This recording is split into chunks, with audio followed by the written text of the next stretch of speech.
Anyway, for the next few, during this whole time, Hardwick had done nothing other than to listen quietly, with a look of complete disbelief on his face. When Meredith was done, Hardwick and the others didn't say anything for a while, as they were still waiting for her to continue. Realizing that Meredith had nothing else to say, Hardwick finally breaks the silence without saying what everyone else was thinking. That's it, he says in a loud voice. All you want from us is to keep participating in the tournament, and you'll let us use the node for free. We don't even need to decide now if you want to fight Aiden or not. Yeah, I'm not buying it. Something smells fishy here. As I've already said, you only get access to the Magium if our plan to kill Aiden succeeds without your intervention. Meredith says, otherwise you will need to kill him yourself if you want to use the node. Yeah, but that still means that in this case you'd be giving us for free, Hardwick says. You expect me to believe that the Magium is of so little importance to you that you would hand it out to everyone you meet. I pretty much already told you that I'm not planning to help kill Aiden while he's weakened, because it would be dishonorable. This means that you have nothing to gain from me. You're saying that you'd still have no trouble giving me access to the Magium under these conditions. Actually, I do have something to gain from you, Meredith says. As long as you keep traveling with your friends for the remainder of the tournament, that you will be protecting them from danger, and there are some good chances that at least some of them will be agreed to help us kill Aiden by the end of the tournament. In any case, I don't think you understand just how important this goal is to us. Killing Aiden has been the desire of our people for 600 years. I would be a fool not to use every means at my disposal while I'm come so close to finally achieving the dreams of our ancestors. Hardwick says, well, deal or no deal, I am still planning to participate in the tournament even if the price is fake, since I come here for the adventure, not the Magium. If you want to give me access to your node just for doing what I'm already going to do, then sure, why not? What have I got to lose? I'm glad to hear you say that, Meredith says. Is it safe to assume that everyone else also agrees? Sure, I suppose, Darren says, as Luna also nods her head in the background. As long as you don't make us promise anything about Aiden, I have no problem with the rest of the deal. I'm pretty sure the rest of us also feels the same way. Agreed, it's not like I was going to give up on the tournament after coming this far. I speak for yourself, he's my best buddy, I'm not planning to betray. The Magium is great and all, but I could also use some extra money. I have tried to grab gold and gems at one point, but they're literally useless. They were useful for like one event. When we went to a city and we were like, oh, let's get a better crossbow. That's about all we used it for. And then it's like useless completely. You know what? I'm going to say this middle one just in case. I'm gonna reload it, obviously. If that's not what I'm gonna go for. Hey, speak for yourself. Aiden is my best buddy. I'm not planning to betray him. What? Meredith says, confused. Here, speak for yourself. Aiden is my best buddy. I'm not planning to betray him. What? Meredith says, confused. But you seemed like you were okay with the offer when we discussed it before. Did you change your mind in the meantime, or? Oh, don't mind Barry, Darren says. He's just being sarcastic. He does this pretty often. Okay, I'm not reloading then. He's just being sarcastic. He does this pretty often. I have no idea what you're talking about, I tell Darren. I never joke. I'm always serious.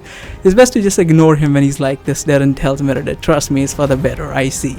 Meredith says, still not quite sure what to think. So now that we have all agreed to kill or not kill Aiden, Hardwick says, what happens next? Are you finally going to give us the pine cone detector? Not just yet, Meredith says. There is one last thing I want to show you before you leave. What's that? Darren asks. I want you to get a taste of the reward that you will be receiving if you help me. Meredith says, I want you to know what it's like to actually access the Magium. It would be a shame for you to have come all this way without even gaining a proper understanding of how the Magium node is supposed to be useful to you. Oh, a lure, a bait. Oh, nice. That he mentioned, I was wondering if this Magium node of yours would come with a user's manual or not, Darren says. Because let's be fair, I doubt that most of us would know what to do even if we gained access to it. There is no need to worry about it. We have devices that were built specifically for the purpose of gaining knowledge from the Magium without the risk of you going mad. Hey, what if you touch the Magium with a single finger rather than like your whole hand? What if you hug the Magium? What would that do? Would you insta die? Or insta go mad? That would be interesting. Without the risk of you going mad, the process will be slow. We have devices that were built specifically for the purpose of gaining knowledge from the Magium without the risk of you going mad. The process will be slow. It may take many years to get the information that you want, depending on what you are looking for, but the potential is limitless. Oh. I've in fact bought such a device with me so that I can demonstrate to you how it works. So what do you say? Shall we give it a try? Whoa, Araka says all of a sudden. with a slight tremor in her voice. You idiots are not seriously planning to go back to the Magium node room after everything that has happened, are you? Why, Arka didn't... If I didn't know any better, I'd almost think that you were afraid of going back to the node, Hardrick says with a grin. Shut your mouth, you I thought she said uncircumcised. Well, I was like, how the hell does she know that? Shut your mouth, you undersized circus freak, Arakasha. I wasn't talking to you. Hey, there's no need to resort to insults, Hardrick says, looking as if he was greatly enjoying this. Fear is a completely natural emotion. You don't have to be ashamed of it. I swear if you don't stop talking right now, I'm going to... Haruka says, but she is interrupted by a few very loud beeps coming from my pocket. What was that? Where did that sound come from? Barry, I believe that is the sound your stat booster is supposed to make once your magical stats are ready, Meredith says. Normally you should be starting to feel the effects of... Wow. This is great. I interrupt Meredith. I can already feel the magical power flowing through me. It is definitely not as impressive as it was during the emergency mode, but I've really missed the feeling of being able to cast magic on the material plane. On a material plane? What is that supposed to mean? On the material plane of existence. Let me see if I can still remember how to do the flight spell. As far as I know, the flight spell will only be available to you at a much later level, Meredith says. Normally you should have started with level 1 in both your magical stats. You shouldn't be able to cast anything other than very basic spells at the... Wait, how are you doing that? But Meredith was talking. I managed to recreate the air current spell that I used while fighting the Stillwater skeleton, and now I'm flying around the cave in a very clumsy way. What? The flying? Oh, we are saying that. What? The flying? I asked Meredith, as I am still trying to find my balance in midair. Oh, I'm just using the air current powers granted to me by the device to create some air currents around me that are moving constantly. It sounds complicated at first, but if you treat it as you were flying a plane, it gets much simpler. Hey, not bad, Barry, Melindra tells me. They're not as good as my air currents, but they seem to get the job done. Barely, I say, while I was still wobbling around from one side of the corridor to the other. I used to have much better control over these currents during the emergency mode. I'm going to need to put a lot of work into this if I want to ever use them in an actual battle at their current level. You're doing this just by utilizing the first level of magical knowledge and magical power? Meredith asked me, shocked. Is it raining? I think it's raining. In IRL, not in the game, obviously. This far exceeds my expectations. I didn't think there were even any useful spells before getting your second level in your stats. Well, there are a lot of useful spells here, trust me, I tell Meredith. Sure, they're not all good individually, but there are some pretty lethal combinations if you know what you're doing. I've only just begun skimming the list of available spells. I'm already amazed by the level of variety. This is going to keep me busy for days. And I suppose I made the right choice by unlocking these stats for you, Meredith says. I hope you will find a way to unleash your full potential. I'm sure I will. Now, can you please come down from there, Meredith says. I would prefer if we all enter the Magium node room at the same time. Of course. Oh yeah, of course. I say, then I drop back to the floor in a very inelegant fashion.